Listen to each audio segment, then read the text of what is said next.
આજે સુરત શહેર ભક્તિના રંગે રંગાયેલું જોવા મળી રહ્યું છે। હનુમાન જયંતિની ઉજવણીને આખરી ઓપ આપવામાં આવી રહ્યો છે અને આ વખતે ઉજવણીનું મુખ્ય આકર્ષણ છે એક વિશાળ લાડુ। જી હા, સુરતના પાલ વિસ્તારમાં આવેલા અટલ આશ્રમ ખાતે હનુમાનજીનો ભોગ ધરાવવા માટે 6000 કિલોનો બુંદીનો લાડુ તૈયાર કરવામાં આવ્યો છે। આવો જોઈએ આ અંગે વધુ વિગતો। સુરતના પાલ વિસ્તારમાં આવેલા અટલ આશ્રમ ખાતે હનુમાન જયંતિની ઉજવણીને લઈને ભક્તોમાં ભારે ઉત્સાહ જોવા મળી રહ્યો છે અને આ ઉત્સાહનું મુખ્ય કારણ છે આ વિશાળકાય લાડુ।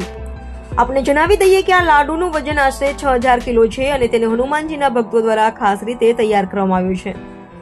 લાડુ બનાવવા માટે મોટી માત્રામાં બુંદી અને અન્ય સામગ્રીનો ઉપયોગ કરવામાં આવ્યો છે। આટલો મોટો લાડુ બનાવવો એ ખરેખર એક પડકારજનક કાર્ય હતું, પરંતુ ભક્તોની શ્રદ્ધા અને સમર્પણના કારણે આ શક્ય બન્યું છે। આ લાડુ હનુમાનજીને ભોગ ધરાવવામાં આવશે અને ત્યારબાદ ભક્તો વચ્ચે પ્રસાદ તરીકે તેનું વિતરણ કરવામાં આવશે। આ વિશાળ લાડુ માત્ર સુરત જ નહીં પરંતુ આસપાસના વિસ્તારોમાં પણ આકર્ષણનું કેન્દ્ર બન્યું છે।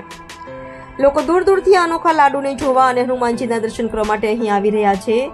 અટલ આશ્રમમાં હનુમાન મહોત્સવને લઈને અનેરો ઉત્સાહ જોવા મળી રહ્યો છે।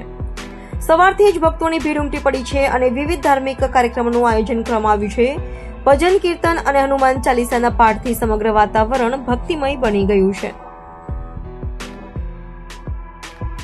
परिचय अपना आश्रम नो परिचय। अटल आश्रम पारदेश्वर महादेव ગયા વર્ષે આશ્રમના 50 વર્ષ પૂરા થયા હતા।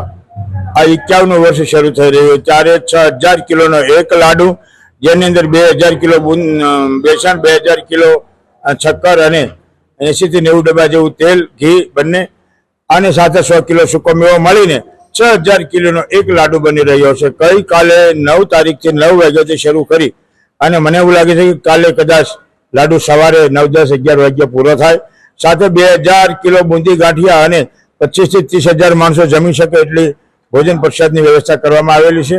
સાથે 15000 લીટર છાશ છે, કેમ કે ખૂબ ગરમી પડે છે, બધા ભક્તોને છાશ મળી શકે એવું બધું સુંદર આયોજન કરેલું છે। અને આ વર્ષે શનિવારને દિવસે હનુમાન જન્મ ઉત્સવ આવે છે। રઘુકુળને ઋણી રાખનારા એવા પવનના પુત્ર જે વાનર હોવા છતાં મનુષ્યને દીપાવે એવું કાર્ય કરી રહ્યા છે, એવા આપણા હનુમાનજી મહારાજના જન્મ દિવસને દેશવાસીઓને ઢેર સારી શુભકામનાઓ।